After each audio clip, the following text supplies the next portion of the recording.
Welcome everybody to the Fifth Estate. I'm Sally Warhaft, and it is a great pleasure to be sitting here tonight with, well, two of the best people to be talking to us about last week's federal budget and what it means and represents.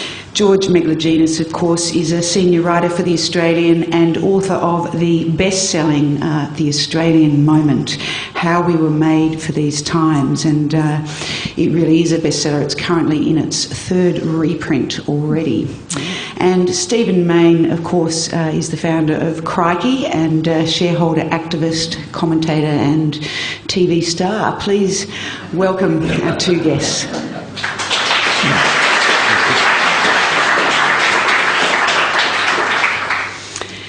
Before we go into the sort of detail of the budget, I wanted to ask both of you about sort of budget culture, about budget lock-up and budget night and how the whole thing is presented to us. I thought it was, there was excruciating footage the day before the budget of the Prime Minister and the Treasurer sitting at the table fondling the document, looking.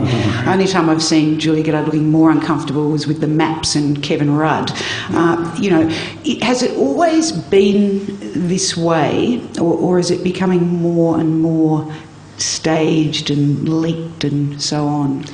The ritual of the lockup, it's hard to explain to even to political junkies who've never been in the position of being in a lockup. The ritual of the lockup has sort of took off in the Keating years, and that was because it felt in those days that it was a life or death situation for the Australian economy, and out of these budget lockups, it became a form of theatre.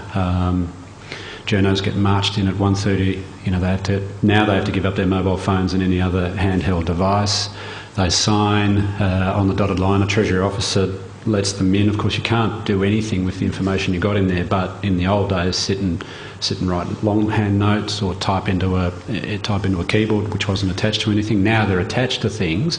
But for 6 hours, you're essentially between 1:30 and 7:30 digesting all these documents. You have bureaucrats wandering through the various committee rooms, picking off, media group by media group, offering unparalleled access the one day of the year, which is why it's kind of interesting when you're inside the thing. But the world stops for 6 hours outside because everybody's waiting for these magic numbers, and these magic numbers are leaked before they come out anyway. So the idea of this protective bubble ahead of the release is a bit old hat, really. So the only thing that's really in it for you is that time with these sort of specialists being locked in a room with them. Well, ideally, we've got all the Treasury and all the finance there, and you've got ready access to Treasurer and Finance Minister. Well, the discussions are really... They wouldn't be any different to a discussion you might have on a background basis in the normal course of the event, but there's an active document sitting there, and people have got to zero in on a particular section. Somebody will help explain it. You can ask all sorts of questions you never get to ask because at the moment, the way politics has been working, it's been this way for about 15 years. If anyone rings a bureaucrat, the poor bureaucrat has to answer someone half my age in a minister's office, logging the call, and then it's sort of like half the AAP start bugging phones here and there just to make sure that you haven't asked them the wrong question. It wasn't like that, of course, in the 70s or 80s, but it is like that now. So this is kind of like, an old school event, which is probably why media companies cling to the charade. The other thing to bear in mind is that this is the single biggest circulation day, apart from maybe, future AFL premierships for maybe the Tigers or another Collingwood premiership. These will be the big circulation days for most of the daily newspapers. So, well, that's interesting in itself, just to know that people really do go out. They do buy that. That's why these lift outs, we're so invested in these things. There's actually a return in sales. Stephen, I know you've been locked out of lockups, but you've been in a few as well, haven't you? Well, I mean, I ran a couple for Alan Stockdale as Victorian Treasurer, but I've been locked out of the last two under Ted Baillieu that I've requested to go to, and Costello locked Crikey out for, I think, 3 or 4 years because we called him Captain Smirk. So it is a bit of a mainstream media credibility, only the serious come in. And the bureaucrats and the politicians can choose their audience because there is a massive excess demand for limited seats. And they use that, which lobbyists are allowed in, which industry groups. So I used to think it should be abandoned. But just listening to George, I've actually changed my mind now because we're so sucked in to the 24-hour news cycle. It is refreshing that you actually have some really considered longer form journalism, detailed briefings, and it does guarantee that improve the quality of what turns up the next day. Because if you just dumped it on the internet at midday, the internet traffic would go through the roof, and the sales the next day wouldn't be as good because it's already out there. So you do get that access to special information pre-packaged. It does affect the ratings. It does give Swan a big audience at 7:30. It doesn't move markets anymore. There was a genuine argument in the Keating years about the dollar would rise or fall a couple of cents if the numbers were particularly big, and that was an argument about releasing it after the market had closed and these sort of things. That's now all redundant, and I agree with George about the leaking. The leaking really should stop. Because it just undermines, the effort that goes in. But you can't stop politicians trying to maximise their interests, play off different media and try and get good news out and hide bad news. Now, there was one budget where there wasn't a lock-up, and that was the 91 budget, John Kerrin's one and only, well, it wasn't his one and only budget, his first budget after Paul Keating. It would have been 1991 after Paul Keating had quit the Treasury after he challenged and failed the first time around. And so this thing turned up in the press gallery boxes in the middle of the afternoon. Now the Labor government were trying to demystify the whole Keating rabbit out of the hat thing, and John Kerrin was a plain speaker but a very intelligent man, but he was going to take a different approach to the Treasury. We're also in the middle of a recession then. Now, what happened then, and this is a lasting lesson for all sides of politics, the next day's papers began with, business lobby X trashes the budget. So the reaction was the thing that drove the story. That the detail of the budget was completely lost in, and it was almost a competition between lobby groups to see who could trash it the loudest, because they would get the first paragraph of the next day's paper. And I know we led on the Australian, we led with the business reaction. We didn't lead with, John Kerrin has tried to do blah, or the unemployment rate will be X. And that's another reason why you probably couldn't even, it would be worse today, of course, because you'll have a reinterpretation about 2 seconds after the things come out, because someone somewhere is going to be able to game social media to be able to create an impression that this is what the thing was always about. It'd be great if we could just lock the pollies up for 6 hours once a year and just let the journalists roam around and ask them questions, help them out a bit. For somebody who isn't an expert, like you two are, what I think most people heard for months leading up to this was surplus, that this budget was going to be governed by the need to be in surplus. Was it good economically and politically, and was this a successful strategy that was in our national interest? Perhaps Stephen will go first.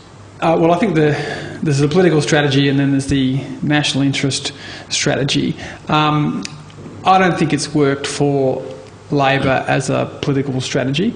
I just think that they've had to make too many compromises and just too many mixed messages, and I think the damage to their brand from a lot of the accounting fiddles have actually reduced the quality or the political capital generated from the actual forecast surplus. I mean, it's so blatant, you may as well have not done it, switching $7 billion from one year to the next just so you can get to $1.5 billion. And I also think that, I'm an economic conservative, so I always support sensible, prudent budgeting, and I just simply think they went too far on the GFC and the spendathon, and then it was a mixed message that they then suddenly became all fiscally conservative. And but I thought within the budget, the best thing about the budget was the attacks on the Howard-era middle-class welfare, the superannuation at 15% over 300,000.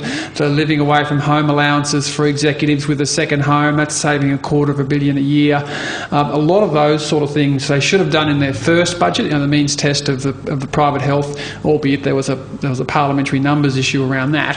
But I think they finally delivered a good Labor budget that they actually believe in and like, and the centrepiece was that switch of the $4.7 billion from company tax to handouts and a bit of small business. And so I think that overall it's probably been the best Labor budget that they've done in a policy sense, but the whole surplus and the fiddles and the North Shore, you're not real families, I think they've botched the politics of it, even though the detail of the budget is a good Labor budget. George.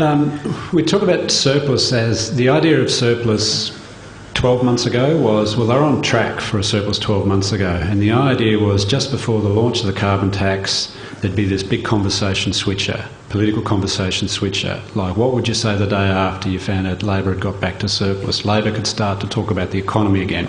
That was the political calculation about a year ago.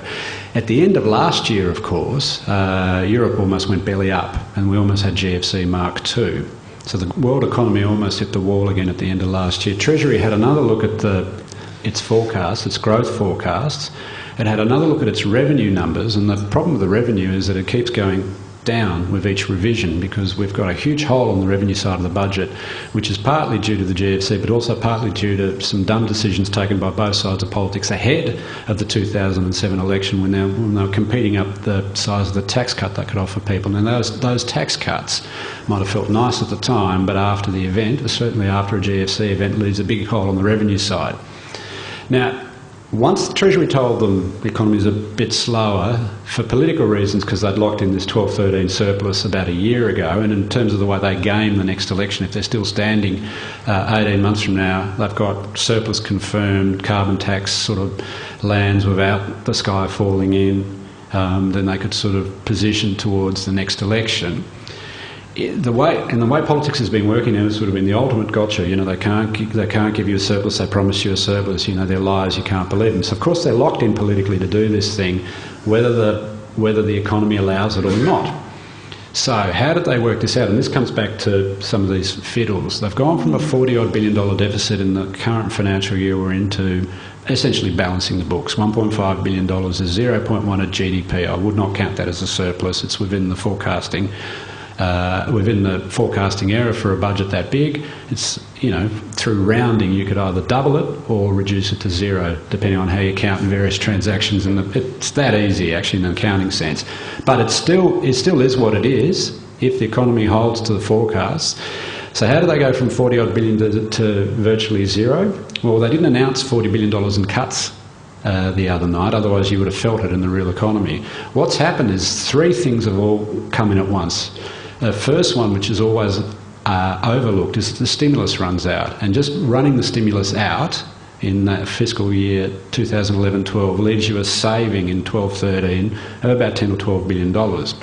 There's about another $10 or $12 billion which are accumulated savings from the previous budgets when they started to squeeze middle-class welfare. And of course they never got any political credit for it because they should have done it all at once in the first budget, as Stephen alludes. So, they put a means test on the baby bonus, they put a means test on family tax benefit Part B, the means test is on the private health insurance rebate. As you look, as somebody who takes a 4-year view of these things, as you look through the detail, what you see is a sort of incremental cutting exercise that reaches its peak in 2-12-13. No new money's come out of your pocket, it's just the accumulation of previous cuts. So that's two parts of it. The third part are little bits and bobs cuts not proceeding with the company tax cut. And then but there's actually a fourth part, but that's actually part of the third part. The other one are these shuffles. So whilst in an accounting sense they pulled it off, does it feel real? It doesn't feel real to people because if you're going from $40-odd billion deficit to a small surplus, where's the action in the real world? Well, the truth is there isn't any action in the real world because in the real world what they're doing below the line is actually putting more money in the pockets of low and middle income households. So it kind of stimulates while kind of creating this huge swing from deficit to surplus. So that's why it does your head in. I think the thing that jumped out at me, George, was the revenue has been pretty flat for the last 3 years, around the 280 billion mark, and they're projecting, I think it's a $34 billion increase in revenue next year. So carbon tax, mining tax, and a bit of bracket creep. Yeah. So that is a lot more money to be taking out of the economy. Obviously, with carbon, I think it's more recycled. Yeah. But that's a real step change. That extra 34 billion on the last 3 years, and I think how that plays out will be, if they can reach that figure, I think it's fairly bullish. I think with Europe and commodity prices, and I doubt they'll get there, frankly. Yeah. Well, I mean, we'll know by we'll know by August whether they'll get there or not, because the mining companies will start to report, and once they start to report, we'll know whether the mining tax is going to be what it is. If there's no money, by the way, in the mining tax, I think the government's going to have another conversation with the miners. So, in a funny way, maybe they should just hand over the money, because what may happen in the second half of the year is that whole thing comes back again, and then the Parliament, I elected at the last federal election with the Greens control of the Senate, might just dramatically dial that thing up just to make the... How clever then is this in relation to what's going on in the rest of the world? I mean, you've got a fragility in the international economy, an unpredictability that is quite in the modern era is I can't think of a more unpredictable time. Is it clever in that respect, or do they just have to ignore it in a sense and get on with governing here? Well, it's funny. I agree with their strategy about arguing that to do a financially responsible belt-tightening budget, it opens up the door for the Reserve Bank to provide monetary stimulus. And that actually is a far more potent and powerful tool than fiscal policy, because we have the most indebted households in the world. Because we have $1.1 trillion of mortgages, there is acute sense of debt. No one else has a level of household debt that high, and some of our house prices are the most expensive in the world as well. That puts a huge level of intensity around interest rates. So that dialogue of Reserve Bank will reward you for our fiscal responsibility, and the 50 basis points we just got, if they got another couple of those, it works well economically, and it works even better politically, given the way Howard had rising interest rates the whole Latham election. We keep interest rates low. So I think it's actually a good strategy to try and let the Reserve Bank deliver. The lower interest rates will also try and keep some downward pressure on the dollar, which is killing exporters and manufacturers. So that's another positive. And I just wish they'd relied on that far more during the GFC, because the whole conversation around the world is sovereign default. So the stronger your fiscal position, the better. And we do have risks in a balance sheet sense as a nation. The single largest is that level of household debt, propped up by high housing prices. And the second biggest one, I think, is actually state debt, where it's now running at getting up towards 200 billion, and they have very narrow revenue bases. So you're seeing fiscal contraction right across with all the conservative states, and a complete inability to deliver on infrastructure, where you've got this $700 billion backlog. I mean, where's the infrastructure discussion in this budget? Where's the funding for Doncaster Rail and M1? And they put the Western Highway back as part of the delay fiddles. So I just wish that we had some money in the tank now, and I think it's sensible to be tightening, and the actual real numbers are not a huge lot of pain in the broader community. There is a bit of middle class pain and executive, the super, and those people have been hit, and particularly if they're carrying big mortgages and got the private school fees non-tax deductible, that class of cohort of earning over well into six figures with carrying too much debt, they are the people who will really be, I think, potentially most squeezed with the current set of policies. We mentioned household debt. If you look at the problem that every Western government has got, the last 30 years with financial deregulation and borrowing for the sake of spending through the noughties especially, which the household sector really got into, the whole Kath and Kim era here, but around the world everyone had an equivalent brain snap. Most Western societies are confronted with this stupid thing that they did, which was they transferred the risk off the budget, and by risk I mean, who carries the loans on behalf of a society. They transferred it from the budget to the household sector. Now, the household sector, we're still getting the hang of what happens to them when they've suddenly all woken up at the same time, which is around September 2008, and decided they borrowed too much. So now, even if people are reducing the debt owed, and now household savings ratio, roughly about $10 or $11 of every 100 that's earned in disposable income is put away in Australia now, and that's a figure that we haven't had since the 70s. Okay, so this is a historic step back up to a culture of thrift. But what's, the real economy transaction is subtly governments are reassuming the risk off the household sector. But at some point along the way, you could get a Greece, or you could get a China or a Germany. And the China and Germany situation is where everybody saves and nobody spends, and you end up sitting on a whole pile of cash, and at some point you're going to have to lend it to somebody. You end up lending it to Greeks and they lose it for you anyway. Which is what happened to the Germans, by the way. Now, the Chinese, of course, have lent to the Americans, and the Americans have gone and lost it for them. In our situation, we are still, from a position of relative strength, able to shift, and this is why this debate about surplus is a double-edged debate. In the short to medium term, it actually probably wouldn't hurt the Commonwealth to go into surplus, but allow the states to stay into deficit to fund infrastructure, all the while knowing that the Commonwealth surplus essentially encourages households to continue consolidating their balance sheets, i.e. paying down their debt. And at some point we all wake up together in about 2015 or 2016, people are sick of saving, they want to go out and enjoy themselves again, but they can afford to. And the Commonwealth at that point, phase 2 of the mining boom might start kicking in, and they've got a pile of cash themselves. I'm actually interested in that point, if we ever get to that point, because at that point I don't want to see a reversion to that 2005, 2006, 2007, how big is my tax cut, Peter Costello, how big is my family payment, John Howard debate. We don't want to go back there again. But that's the game within the game, how to convince the household sector that the switch from them being borrowers and spenders to savers, and the switch in the budget from it being a handout machine to a consolidation machine somehow keeps everyone calm. Has the NBN sort of sucked out the possibility of infrastructure spending? Is the government sort of saying, well, we're doing that, that's our mega project? I doubt it. I think the mining boom is sucking out a whole lot more. In Western Australia, by the way, because I was just down there a couple of months ago, the government there thinks that the mining sector dictates pay rates for nurses, which is a dangerous thing in any economy. It means you're overheating. Basically, everybody is following the price set by the miners up. Property prices are still, they're high everywhere, but they're unbearably high in Perth.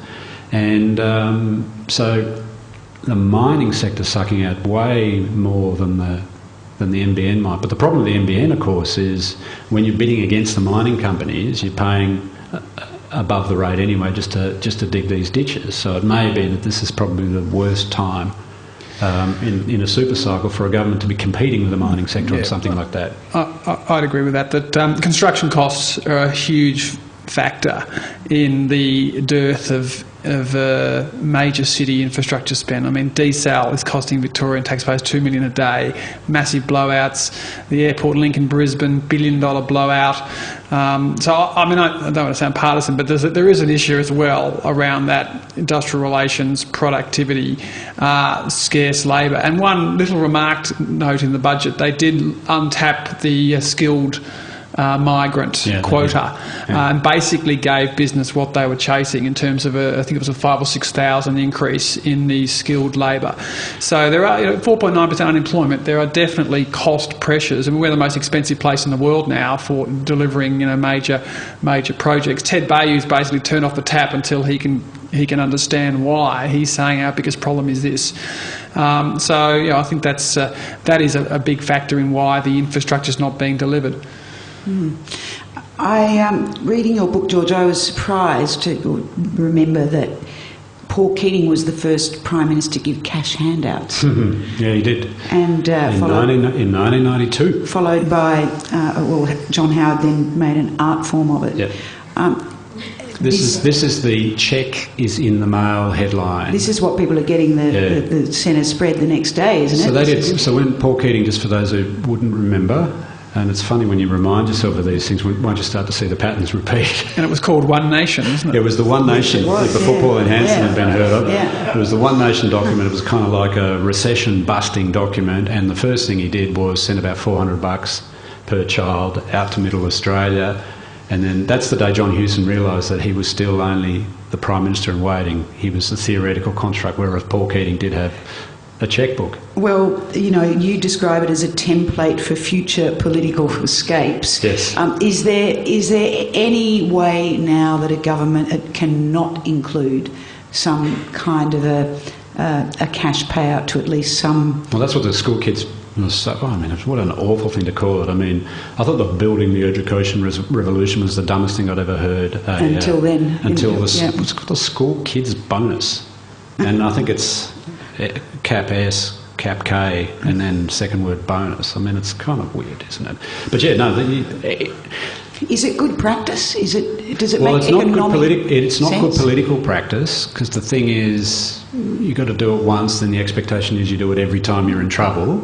But it's not bad, and the funny thing about it is it worked well during the GFC. It's actually really good stimulus practice. It's world's best practice to put cash, and because we've got pretty good systems, the last few years before they put the means test on the baby bonus, if you did have a baby, if you were lucky, depending on which hospital you went to, the government would ring you to make sure the money was in your bank account, because the hospital would make sure that they put your paperwork through for you, and then the government would be on the phone going, "Did you get our money?"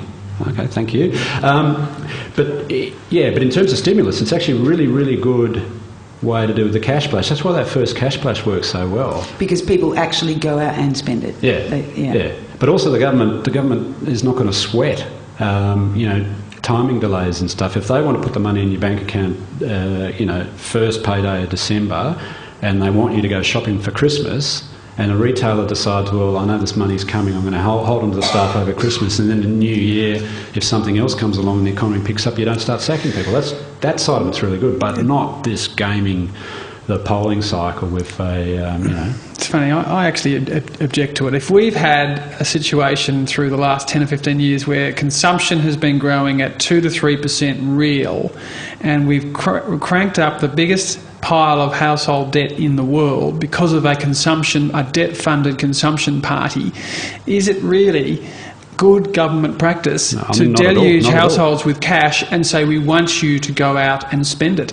The most effective stimulus, and I'm probably biased because I'm a local government councillor, but the monies that got shoveled out to councils to actually do shovel-ready projects, there was not one scandal right across the country, because councils always have a shopping list of capital works which they can roll out, the new lights, the new bike paths, the new swimming pool, the basketball courts, it's all there. And I would have thought that, given the infrastructure dearth, continuing with that and the social housing worked well would have been far better stimulus. And when we have this massive congestion issue in the cities, if you have cash to splash, then feeding the consumption boom into the pokies or anything else, foreign manufactured, plasmas, all that sort of stuff, I just have a real problem with all of that, given the massive infrastructure deficit that we still have not done anything except talk about. Yeah, although if we're talking about 2012 budget, we're talking about, right at the moment, you're talking about 2008, 2009. Well, just returning to the cash splashes again now. Yeah, well, no, I mean, the reason why they're doing it for 2012 is they want to take out a little extra insurance before the carbon tax arrives. I mean, that's what they're doing. Although... there is that money well spent? The question is, and this is kind of where Tony Abbott tied himself up in knots the other day, that money, there is a very simple theory of economics. Who do you trust to spend that extra dollar, a government or a household? It's better off, a libertarian would say, don't tax the household in the first place, but if you're going to tax them and you've got a dividend to return to the shareholder, you're better off giving it to them, because they'll make a more rational decision than government. That's like the standard right-wing theory. That's obviously, and in the funny way, Gillard and Swan are closer to that practice in terms of just giving people an extra couple of $100 than Tony Abbott and Joe Hockey were running around saying now they're going to spend it on a plasma TV. So that's just the theoretical bit. But obviously there's a political need now to make sure people don't freak out when the carbon tax comes in. I mean, the thing that's been happening in the last 5 years across the Western world is, and as I've sort of flagged this earlier, people don't quite understand the household sector now, and people have flipped out for all sorts of reasons over the last 5 years. So you don't want to make them angry, and you don't want to make them save even more than they're saving now. If what you really wanted to do was to help them get over their debts, they would have been better off just freeholding their houses for them, to be honest. That would be the most effective way to restore confidence, but you can't let people off the hook either. Like, there's a social contract here to honour. George, you write in the book that Kevin Rudd didn't take the opportunity presented by the GFC to reassess his agenda. Can you tell us what you mean by that and what impact that's now having on Swan and the Prime Minister? I mean, why do we feel like this is the sort of worst time in our political memory? Like the last couple of years, I think I've mentioned this a couple of times, even in this room, that if I have to cover another election like the last one, I will go on strike. I'll take gardening leave, but there's no way I'm going to cover another Gillard v Abbott.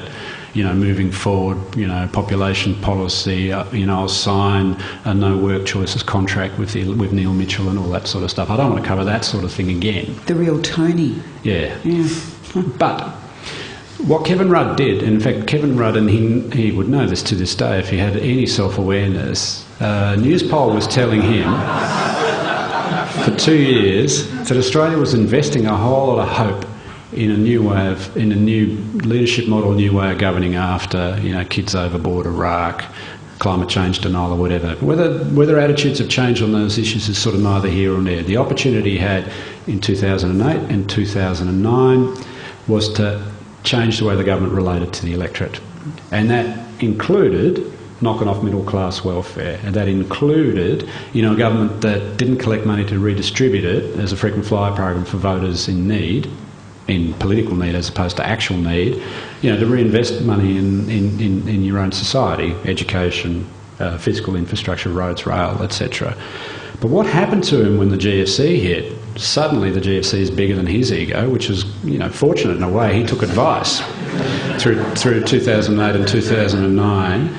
And I can tell you what the other ministers were saying, well, thank God for this, because now we can not do all this other stuff he's committed us to. And he did audit on the 2007 election campaign. There were over 600 promises made in that 2007 election campaign. He insisted, notwithstanding the GFC, that they will get delivered.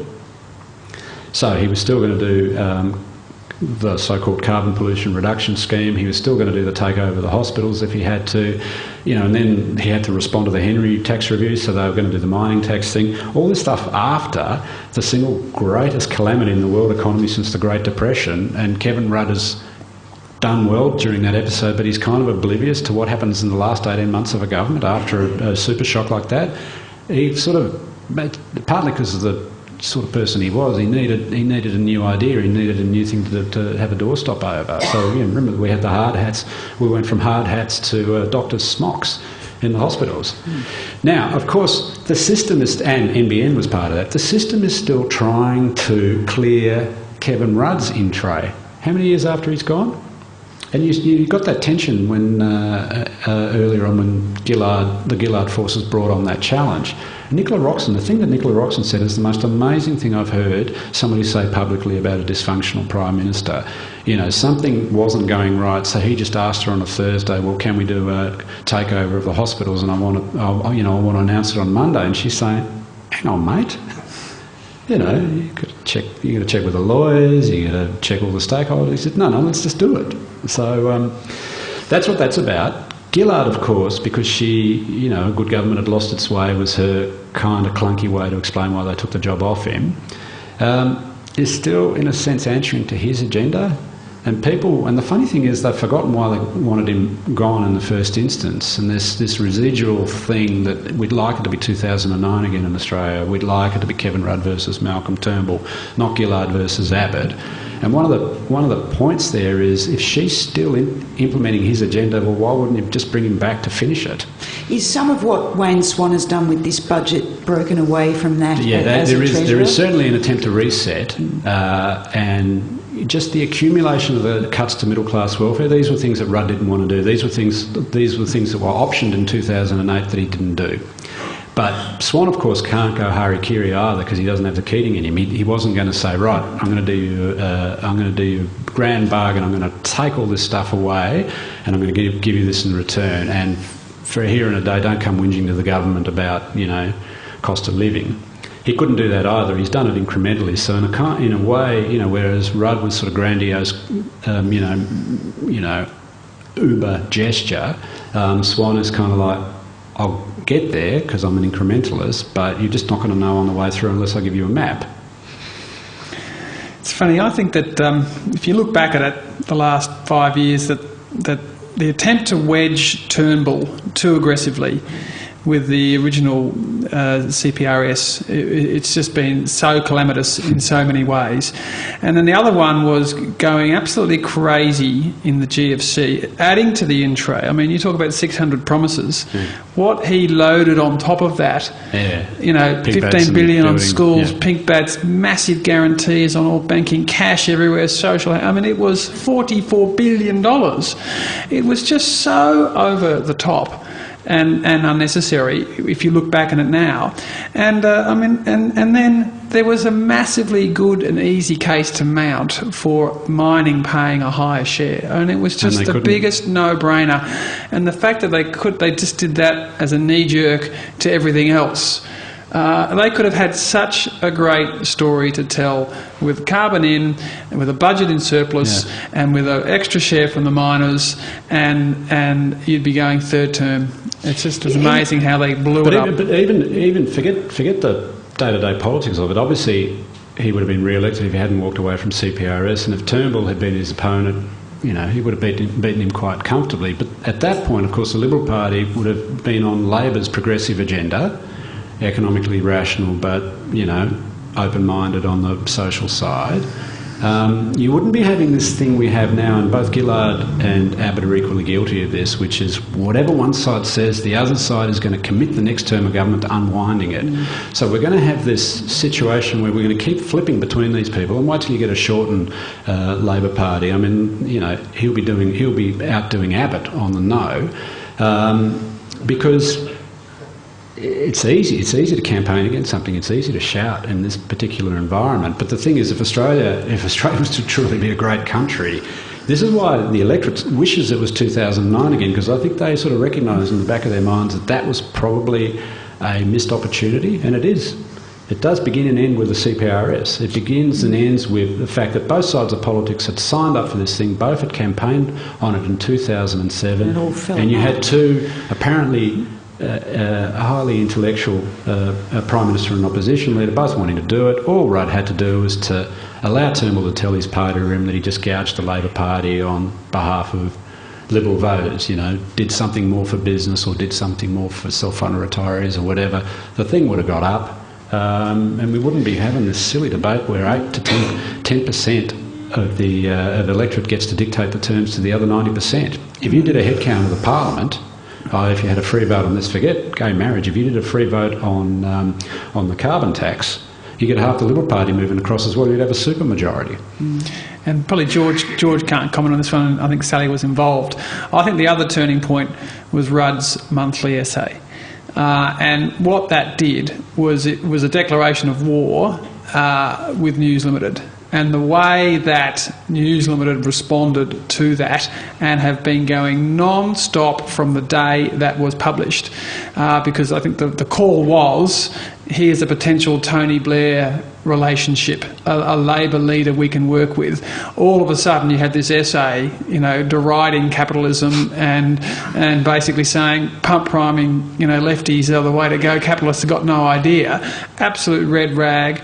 To 70% of the press, and boy, has it been, I've never seen anything like it in terms of since that day against a federal government. We saw it for a couple of years down here with Piers Ackerman and Joan Kerner, but roll that out nationally, and I think, combined with Abbott's amazingly effective negativity, that combination of Abbott and News Limited and the shock jocks, I think that's made it an incredibly toxic environment to try and do anything for this government. I mean, I hadn't heard that theory before. I hadn't heard that it Neither was had I. that it was the essay that triggered the falling out. I think Robert Mann makes that point in his quarterly essay. I didn't read it. Yeah, I think most people are probably well aware now, having... Okay, there's someone here that we didn't invite. I think most of the front bench, the Gillard cabinet, made it clear during that rather weird attempt to kill Kevin the second time in February of this year. I think people made it pretty clear to me when I heard a lot of these conversations on background and reported a lot of this stuff at the time, but hearing it in active voice for the record for the rest of the country to see it, that the story of the first 6 months of 2010 was the guy who was outrageously popular for so long panicked when the polls started to tighten on him.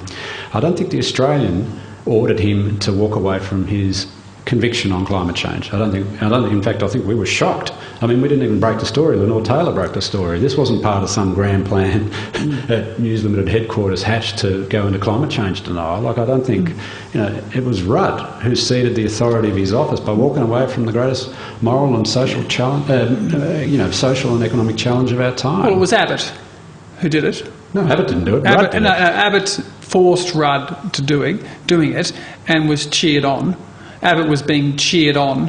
I think the thing that surprised a lot of people was the success and the popularity of Abbott's climate denialism. That was the one that's what really surprised me, and I think a lot of other observers, that all of a sudden it wasn't, apparently, and he convinced Rudd of that, because Rudd walked away as well. Did that not gain momentum though after Rudd had dropped the... It's only when he dropped the thing that he had the 15-point collapse in his, Labor's primary... Labor lost 1 million voters on the strength of the One News poll, and they've never come back. Not that I'm discussing polls this year, but we can talk about the poll and election year of 2010. Asterisk footnote, he hasn't broken his vow. But the sequence is quite interesting. In April of that year, at some point Gillard and Swan said to Rudd, well, you haven't called the double dissolution, which we'd advised in January. Now this thing's got to come out of the budget. The budget is about to be printed. What are you going to do? Oh, all right, I'll drop it. He wasn't focused, and Tony Abbott didn't. Tony Abbott could not believe his luck. I mean, Tony Abbott to this day still thinks that he did bring this on, but if he was true to himself, and I think he is on this one, no one expected Kevin Rudd to have a form of breakdown in full public view in 2010. Most Liberals were expecting to get trounced at that election. In fact, even after Labor changed leaders, the Liberals still weren't ready for the election when it was called. They didn't know that there'd be an election that week.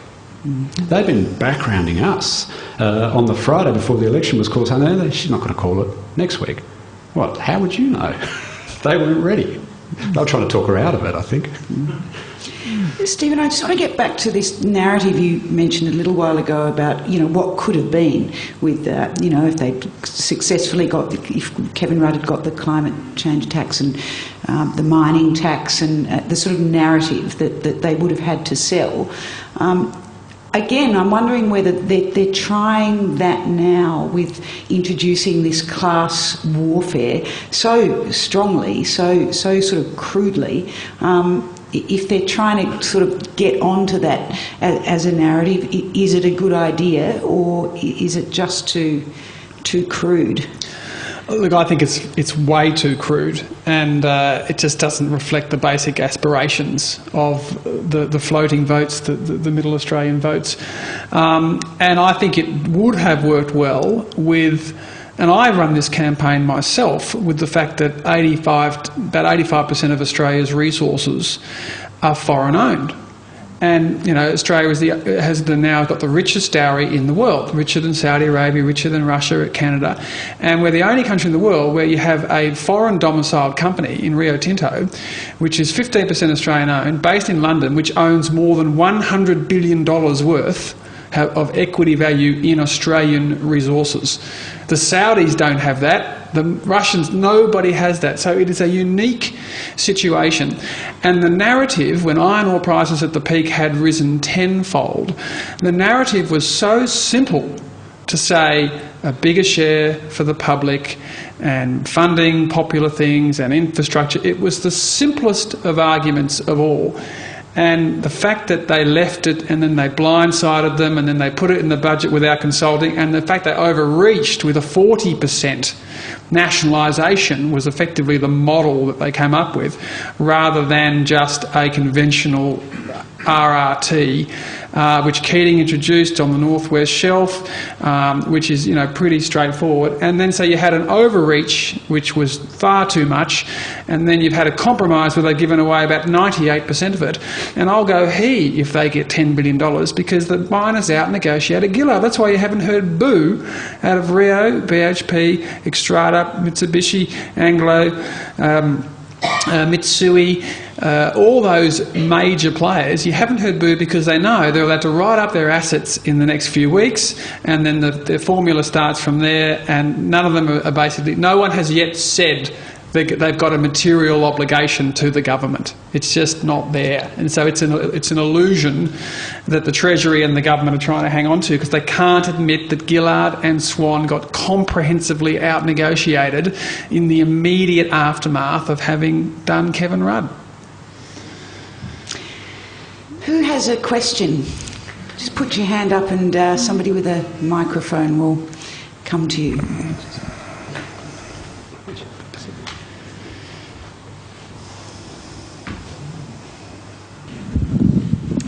Just in light of your last comment, Stephen, why then is Andrew Fortescue so vocal in opposing the mining resource tax, when effectively you're saying that most of the major companies won't be paying any tax, and he said the same thing for the near future? Can you give us an insight on that? Well, I'm a bit puzzled as to why he is going so hard. He was particularly aggrieved with the arrangements whereby mature assets, he felt that the system was going to penalise the startups and the new miners coming in, which it will. But if you can write up your mature asset to a massive level, as they all will do, the incumbents, the existing players, are preferred, and the tax hit comes to those who are constructing, who are building new assets. I think that's his explanation. But the fact that he paid 1 cent for his shares, the stock's now about $5 or $6. He's worth $5 billion from nothing, from a standing start in 7 or 8 years. The fact that he has the hide to get up and continually blast politicians who want to get a slightly bigger share when all of his wealth has come from a publicly owned asset. And then you have the behaviour of Clive Palmer and Gina Rinehart. It is just an extraordinary set of circumstances that could be politically exploited in a civil way, allowing others to point these things out. But the way they've morphed that into class war with 1 million people on the North Shore is just bizarre and politically incompetent, basically. Anyone with a microphone in their hand? Hi, I was just wondering if either of you have any insider position on the debate that's going around the difference in the 0.5% GPD that was supposed to be going to foreign aid, so deferring that to 2016, 2017.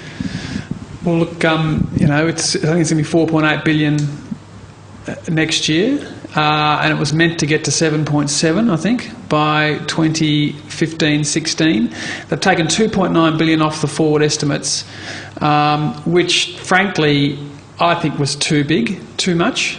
They could have, trimmed it by maybe $1 billion or $1.5 billion, but to go to the full 3 and to stay at 0.35 of gross national income this year when they committed. I mean, it is a broken promise, and they basically said, one of the arguments I heard today on radio was, well, these things won't affect the economy because the defence spending and the foreign aid, that money was going to go offshore anyway. And I think when you listen to Tim Costello talk about the effect of withdrawing those sorts of dollars, I just think it's quite embarrassing that, as a nation we'll spend 20 billion gambling, 12 billion on the pokies, and we only give 0.35 away. Imagine what you could have done with a foreign aid budget with a proper tax on that $1 trillion of resources out there, which is being exploited. So I think it was just easy, no political pain locally, but also does reflect that it was a genuinely tight budget, that they did No one, few people got protected. I think that it was a pretty brave decision to cut it by that much, frankly. George, what did you think of that? The way they explained it was to push back by a year in the end. That was Bob Carr's explanation. If they could have, they probably would have been better off not doing that. They would have been better off keeping the promise, because in a way, surplus is a declaration to the rest of the world that we are still the last rich nation standing after the GFC. The rest of the world does pay attention to this thing at the treasurer level. No one knew who Wayne Swan was in 2008, but by 2009, when we were still reporting growth and the rest of the world was in deep recession, they all wanted to know him at IMF meetings and at OECD meetings. So given, and within the government and within the bureaucracy, people are aware of what the rest of the world is starting to look at us. Given that, I think you could have also made the grand gesture on foreign aid, which was, we're tightening our belts, but we're not going to shortchange the world's poor. And anyway, look, the way the dollar is at the moment, pretty much every time a tourist jumps on a plane, they are stimulating, any of the rich nations going to the States to shop for work, because no one in the US is shopping, just Australians go shopping. We're sort of like the new Japanese, running around the world with our overvalued dollar. And the treasurers of all the joke is now starting. I started this joke, but I am making sure it's getting spread around the world. The Treasury Secretary and the Treasurer both know this, and they have told a couple of people, which is, the Finance Minister of Germany, not so much Germany, but certainly the Greek, whoever the Greek Finance Minister is, Spain, even the UK, ought to be greeting the Australian tourist at the immigration queue, thanking us for our stimulus, because that's essentially what we're doing at the moment. Which is, look, that's obviously the funny part of it, but the point of foreign aid is we could have very easily told the rest of the world, not only have we got surplus, but have a look at this, we're still keeping a commitment which we made in good times. Hi, I just wanted to, you guys spoke of the sort of middle class handouts earlier, and I just wanted to know if either of you thought that the future governments, either an Abbott or another Gillard, do you think they'll continue with these handouts, or do you think there'll be a contraction, like you said, with the means testing? Yeah, they can't afford it. The thing is, the question sort of answers itself because they can't afford it. I'll give you a couple of really rough numbers. Federal tax revenue to GDP was about 24% averages over the long run, 24 to 25, and the size of government, the spending to GDP, is about 24. Just before the GFC, it was at 25. Howard had elevated an extra point, and we're quite familiar with these numbers because I did break down the expenditure side of the budget for the paper the other week. Revenue's down to around 22, and it might get back to 23. Now, every percentage point gap between revenue and spending is $15 billion. Okay, so the NDIS, the National Disability Insurance Scheme, when it finally hits the budget in full, as it should, on time in the second half of this decade, is going to add another $8 billion. So you're automatically looking at another half a percentage point of GDP. When you've got a gap of between 1 and 2% between the structure of the revenue, because it's fallen off a cliff since the GFC, and the structure of spending, which even after the cuts is still at a level that you can't fund through your regular tax system. So one or two things happen. Either people sort out GST and a couple of other things, maybe get the mining tax dialed up to an appropriate level, or they bring spending down to match it. Now, the simplest way to do it really is to squeeze family payments and then to start to squeeze entitlements within the health system. Now, this is quite a radical thought, but it's going to have to happen at some point. If you get $1 a pension, you get access to everything else as well. If you only get $1 a pension, it means you're pretty well off in retirement anyway, if all you qualify for is a part pension worth $1. Yeah. But there are all these add-ons which a lot of people who can do without. Pharmaceuticals, all that stuff. Yeah. But see, the pressure now, this is quite interesting for a rich society because there's this big idea called the NDIS, and because people want to get people's teeth fixed as well, they want to add dental to Medicare. Once you start adding these things, these other questions get asked whether you want to or not. It doesn't matter what promise you've made in an election. If you're Joe Hockey and you're carrying the sorts of promises he'll be carrying, some he doesn't want to carry, Tony Abbott's paid parental leave scheme for one, and the Treasury says, look, I can't conjure revenue out of nothing, it's gone, okay? What are you going to do? At some point, someone's going to have to face it.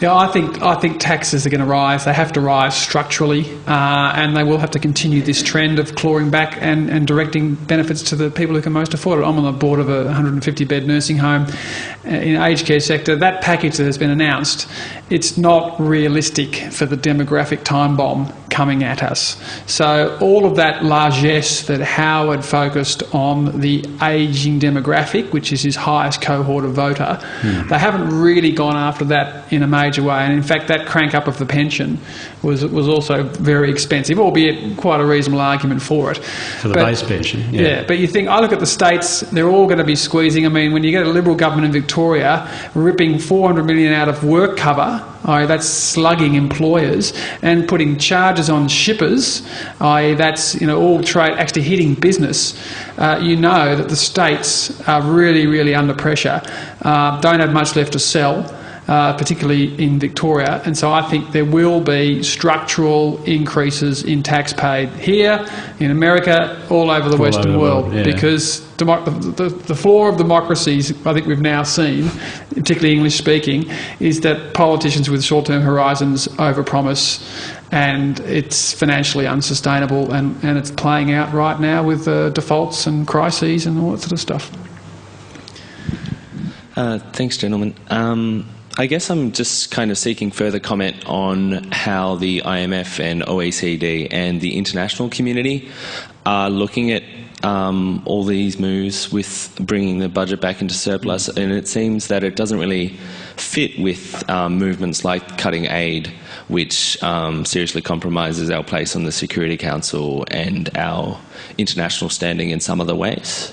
Yeah, I agree. To tease the thought out, and this is actually the problem for the here and now for the Australian political system. The opportunity for greatness, as I call it, for Australia, it's not greatness in terms of the way Americans would view greatness. It's greatness in terms of being, a middle-sized power that can project the best of the world back to it. And that is, self-reliant, not self-reliant in the North Korean sense of the term self-reliant, but self-reliant in terms of the fact that they're not ripping other people off.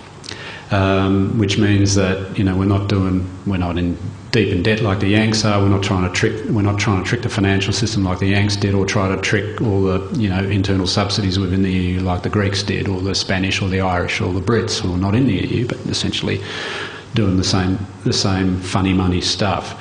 So if you can establish that that's part of your national ID and your international image, then other responsibilities flow from it. And the other responsibilities that flow from it include being a pretty good citizen within the region. Now we've had a couple of breakout moments in the last few years. When the tsunami hit Indonesia, John Howard, without blinking, wrote a no strings attached cheque for $1 billion to SBY, and that, plus there was another transaction 10 years earlier which Indonesians remember, and that's the fact, or 7 years prior to that, in 1997, when Australia was involved in all the bailouts during the Asian financial crisis, and the Indonesians never forgot Peter Costello. In fact, Peter Costello strangely forgot that he'd done it and never traded off that. And so when the Hanson thing's running around, everyone's going, we can't say anything, because, this seat in Queensland might fall. At that point, Costello should have said to Howard, mate, I'm taking your job off you if you don't put it down. I don't mean physically put it down, I mean in terms of political movement. My name is not Graham Morris. But you understand what I'm saying? There are sort of big international obligation thoughts that click in very quickly once you accept that that's your image. But of course, Australians want to have it both ways. They want to be as dumbed down as they possibly can in the domestic political debates. It's just about the last dollar at the kitchen table. The rest of the world, well, they're all mad. We're not. Why should we say we're a small country anyway? These arguments about why should we go early on climate change when we can't solve the world's problems. Well, if there isn't a good international citizen anywhere in the world, you can't incentivise all the others to start dealing on your terms. And this is the thing that troubles me at the moment about the political system. The opportunity for us to be a reasonable international citizen, we've never had an opportunity quite like this. A, we can afford to, but B, no one else is playing that game anyway. C, if you think about our population mix, the first thing, if you bump into somebody anywhere in the world, if they ask you you're an American, you say, no, I'm an Australian, they say, do you know my cousin in Fremantle? Not quite, but yeah, possibly. What's his name again, or what's her name again? Anyway, that's the sermon. That Costello point was interesting. I remember hearing him say that his toughest day in the office was Christmas Day in 1997, when he had to go into the office and approve a $1 billion loan to South Korea as Australia's contribution to an IMF bailout, because the South Koreans had run out of foreign reserves. Fast forward 15 years, and the South Koreans have a sovereign wealth fund of more than $500 billion. So the way, and Norway, $750 billion sovereign fund. Plus they're doing climate change, by population of 4 million. So the way that the Asians responded to their own international humiliation of having to be bailed out was profound in their saving, thrift, their hard work, their innovation, and their building up their moat of financial strength. Well, was there a treasurer more responsible than Peter Costello for not building up that vault here when they had the chance? Well, he's the one responsible for not building it up. That's exactly. what I'm saying. Yeah, exactly. I disagree with that. He put $60 billion in the Future Fund, and Labor, which was a belated attempt just to fund public sector defined benefit pensions, and Labor has stopped funding it. That's blown out now to another $50-60 billion unfunded liability. So we don't have any sort of... We have a few foreign reserves in the Reserve Bank. We don't have a genuine sovereign fund. We have a future fund, which is actually a glorified public sector superannuation fund, which really should be called a partially funded past fund, because it's actually for about $100 billion of defence pensions, and then the rest, which gets to about $135 billion at the moment, of liabilities for public servants. By the way, just listen to Stephen here, what's cool? I don't think I've actually quoted a number at all today. No, well, they're all his. But I do want to quote... Oh, sorry, I was talking about spending the GDP. I do want to... And there's a question about Costello.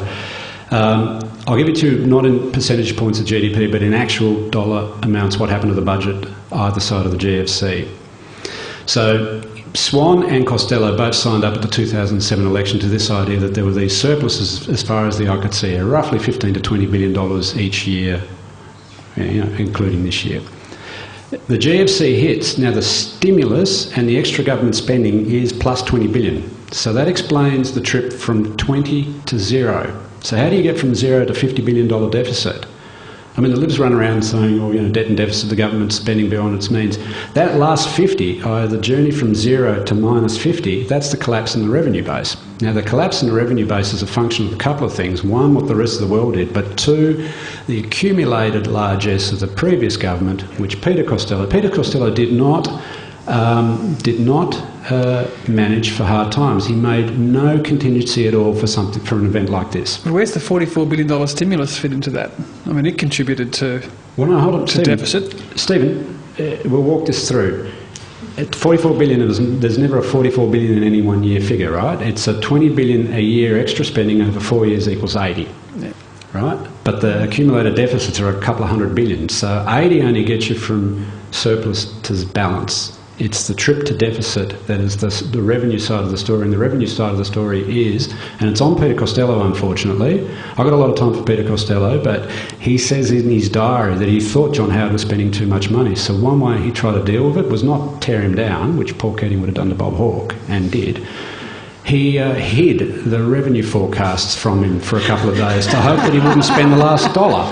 So it's kind of like, it's kind of like a... Well, that was the Alan Stockdale strategy. It was don't tell Kennett how many billions we've got spare. And he paid the 1990 election. He paid the price because he basically lied to the public and to Kennett about how much money Victoria had. And then this made Brumby and Brax look sensational for their first 5 years. And Costello and Howard basically said, that's never happening again. That is true. That was their take. We are locking in structural deficits by locking in Labor to all those tax cuts in the election campaign. That was a deliberate, let's not do a Stockdale strategy. So you do agree with me on the structural hole in the budget? I think that's going to have to be the point where we leave it. Sadly, our time is up already. It's been just terrific to have you both here. I feel very lucky that the two of you could come and explain and give us your thoughts about all of this. please thank Stephen Mayne, founder of Crikey, local councillor, board member of a elderly hospital, what is it, an elderly aged care nursing home, keeping his pulse on absolutely everything for us. And George Megalogenis from The Australian, author of The Australian Moment, How We Were Made for These Times, published by Penguin. Get out and get yourself a copy. And please come back to the Fifth Estate soon and often. It's on every second Tuesday night at 6:15 here at the Wheeler, and we take something that's been in the news, like the budget, and we get the best possible people to talk about it in a sort of slow and unhurried way. So it's really wonderful to see you all, and have a safe and lovely night. Thank you.